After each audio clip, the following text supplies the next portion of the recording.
Devant une cour présidée par Christelle Adonon, assistée de David Anani et Alexandre Beji, ont comparu ce jeudi 23 janvier 2025 autour de 11h50. Olivier Boko, Oswald Romeki, Crépin Adjibekoun, Corneille Baguidi et Gagné Sanoussi, accusés de complot contre l'autorité de l'État, corruption d'agents publics et faux certificats. Les accusés ont comparu devant la cour sans le concours de leurs avocats, tous s'étant déconstitués la veille de concert avec leurs clients, lesquels disent en avoir pris acte. Alors que la cour informée de l'incident mercredi proposait aux comparants de saisir le bâtonnier de l'ordre aux fins d'une constitution d'office, ces derniers s'y étaient opposés, sollicitant de la cour de se constituer eux-mêmes avocats pour leur défense. Les accusés interrogés donc ce jeudi, soit 24 heures après cet incident, ont dénoncé des conditions de vie carcérales difficiles qui ne leur permettent donc pas de pouvoir échanger avec leurs parents afin de se choisir des avocats.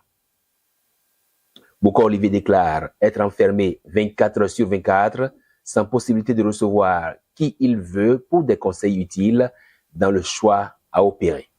Oswald Romeki, sur la même question, déclare être enfermé dans son bâtiment à l'intérieur de la prison, dénonçant ainsi des conditions carcérales particulières. Tous deux sollicitent de la Cour un délai de 15 jours pour exercer le droit à une bonne défense. Le ministère public va chercher à mieux comprendre les demandes des accusés. Il soulève l'impossibilité pour le parquet de faire converger tous les avocats vers les accusés. Pour lui, un premier tri est nécessaire. La liste ainsi communiquée au parquet, ce dernier pourra prendre les dispositions utiles pour faciliter les échanges entre les accusés et leurs conseils en prélude aux différentes constitutions.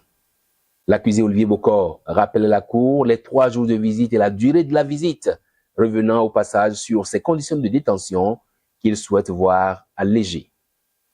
Et de conclure, le ministère public sait très bien ce qu'il a à faire. Invité à produire ses observations, le ministère public revient sur l'ensemble des dispositions prises par la Cour afin d'assurer à la défense le libre exercice de ses droits.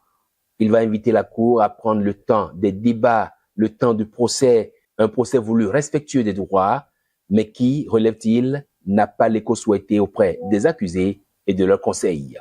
Mario Metonou déplore que des incidents se multiplient, qu'il y ait une entente entre accusés et leurs conseils pour geler le procès. Pour le ministère public, ce sont des incidents d'audience pas inédits ni surprenants. Il y voit un scénario écrit de longue date, un film dont il dit pouvoir raconter la fin. Dans la présidente, les mêmes qui se sont déconstitués reviendront pour soulever encore des incidents et repartir, a-t-il ajouté, sollicitant de la Cour une suspension de 5 jours pour faciliter le choix par les accusés de leurs propres avocats. Il juge les 15 jours demandés par les accusés trop excessifs. Oui, pour les 5 jours, sauf que rappellent les accusés Olivier Boko et Oswald Romeki, ce délai doit être accompagné d'un allègement des conditions de leur visite. Oswald Romeki demande à la Cour d'autoriser le ministère public à se prononcer sur ces conditions qu'il juge difficiles. À 12h15, la Cour observe une suspension pour un arrêt avant dire droit sur la base des requêtes des accusés des observations du ministère public.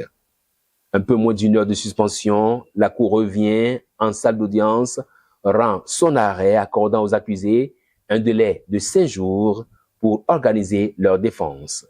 L'audience reprend donc mardi 28 janvier 2025 à la Criette. Seul canon encore réglé, celui de l'accusé Corneille Baguidi, qui fait savoir à la Cour son incapacité à se constituer avocat faute de moyens.